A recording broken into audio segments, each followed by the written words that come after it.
ప్రతి ఉదయం దేవుని వాగ్దానం అనే కార్యక్రమానికి ప్రేమతో మిమ్మల్ని ఆహ్వానిస్తుంటున్నాను.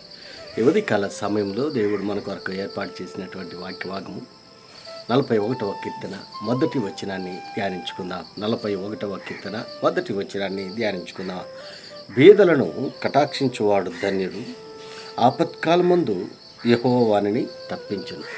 క్రీస్తునందు ప్రియమైన దేవుని బిడ్డలారా, యువతి కాల సమయంలో పరిశుద్ధాత్మ దేవుడు మనకిస్తున్నటువంటి ఈ యొక్క వాగ్దానాన్ని మరి మనకును మన కుటుంబాలకును దేవుడు ఆశీర్వాదకరంగా మార్చిన కాక మరి యొక్క మాటల్లోని అంతరార్థాన్ని ఆత్మీయ సత్యాలను మనం గ్రహించినట్లయితే దావీదు ఈ యొక్క కీర్తనను రచిస్తూ ఈ యొక్క మాటలను మాట్లాడుతూ ఉంటున్నాడు. బీదలను కటాక్షించేవాడు ధన్యుడు అనగా బీదలను ప్రేమించేటువంటి వారు, వారి పట్ల కనికరము చూపేటువంటి వారు, వారిని ప్రేమించేటువంటి వారు ధన్యులంట. ఎవరైతే అటువంటి వారి పట్ల ప్రేమ కలిగి ఉంటారో, మరి దయ కలిగి ఉంటారో, ప్రేమ కలిగి ఉంటారో అటువంటి వారు ధన్యులు అని ఇక్కడ దావీదు దావీదు యొక్క మాటలను మాట్లాడుతుంటున్నారు. అటువంటి వారు ఆపత్కాలమందు యెహోవా వారిని తప్పించును అని దావీదు అంటున్నాడు. క్రీస్తునందు ప్రియమైన దేవుని బిడ్డలారా, ఈ లోకంలో మనం గమనించినట్లయితే అనేక మంది బీదలు ఉంటున్నారు. ఆహారం లేనటువంటి వారు, వస్త్రాలు లేనటువంటి వారు, గృహాలు లేనటువంటి వారు, అటువంటి వారిని మరి వారి పట్ల ప్రేమ కలిగి ఉంటున్నారు. మనం చూస్తుంటున్న అనేక మంది ధనవంతులు కొంతమంది మరి బీదల పట్ల మరి కనికరము చూపుతూ వారికి ఆహారాన్ని కావచ్చు, మరి వారికి వస్త్రాలే కావచ్చు, మరి దయచేస్తూ ఉంటున్నారు. కొంతమంది దయచేయలేనటువంటి, సహాయం చేయలేనటువంటి స్థితిలో ఉంటున్నారు.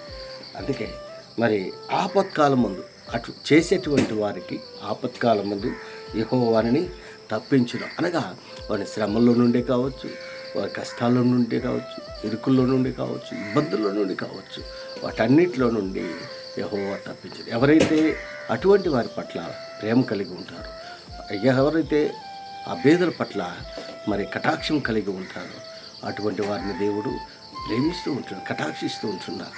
శ్రమ అయినా కూడా, దుఃఖమైన కూడా, బాధ అయినా కూడా మరి అటువంటి సమయంలో దేవుడు వారిని తప్పిస్తూ ఉంటున్నాడు. అంత మాత్రమే కాదు, కానీ రెండవ వచనం యెహోవా వారిని కాపాడి బ్రతికించును, భూమి మీద వాడు ధన్యుడగును, వారి శత్రువులు ఇచ్చుకుని వారిని అప్పగింపవు. మరి బీదల పట్ల కనికరము చూపేటువంటి వారి పట్ల దేవునికి ఉన్నటువంటి ఉద్దేశాలు, దేవునికి ఉన్నటువంటి తలంపులు ఈ రీతిగా ఉంటున్నాయి.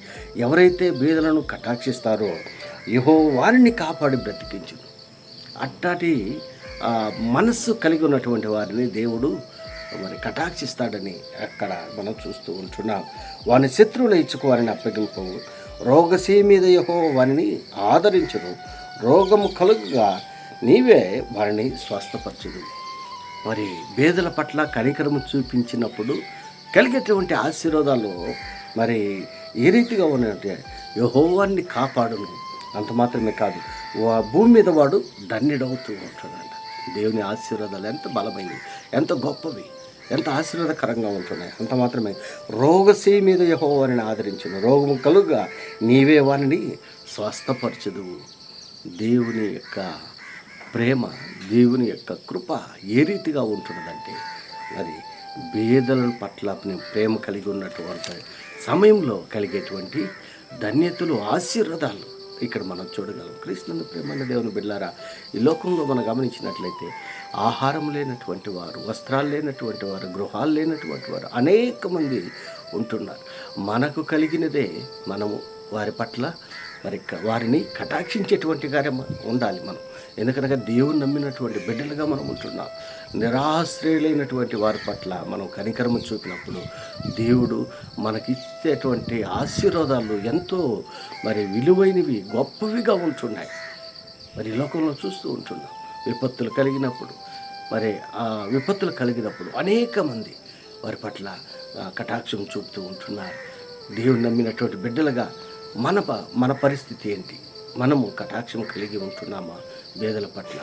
మరి దేవుని యొక్క ఆశీర్వాదాలు మనం పొందుకొని సమృద్ధిగా మనం ఉంటున్నాము, కానీ బేదల పట్ల మనము కనికరము చూపలేనటువంటి స్థితిలో ఉంటున్నాం. ఒకవేళ అలాంటి స్థితిలో ఉన్నట్లయితే దేవుడు ఈ ఉదయకాల సమయంలో నీతోనూ నాతోనూ మాట్లాడుతూ ఉంటున్నాడు. బీదల పట్ల కనికరం వాళ్ళని కటాక్షించినప్పుడు దేవుని దీవెనలు మనం సమృద్ధిగా పొందుకొని దేవునికి మహిమకరంగా ఈ లోకంలో జీవించాలని ఈ కొద్ది మాటల ద్వారా నేను హెచ్చరిక చేస్తుంటాను. దేవుడి యొక్క మాటలను మరెక్కువగా మీకును మీ కుటుంబాలకును ఆశీర్వాదకరంగా మార్చిన గాక. ఆమేన్.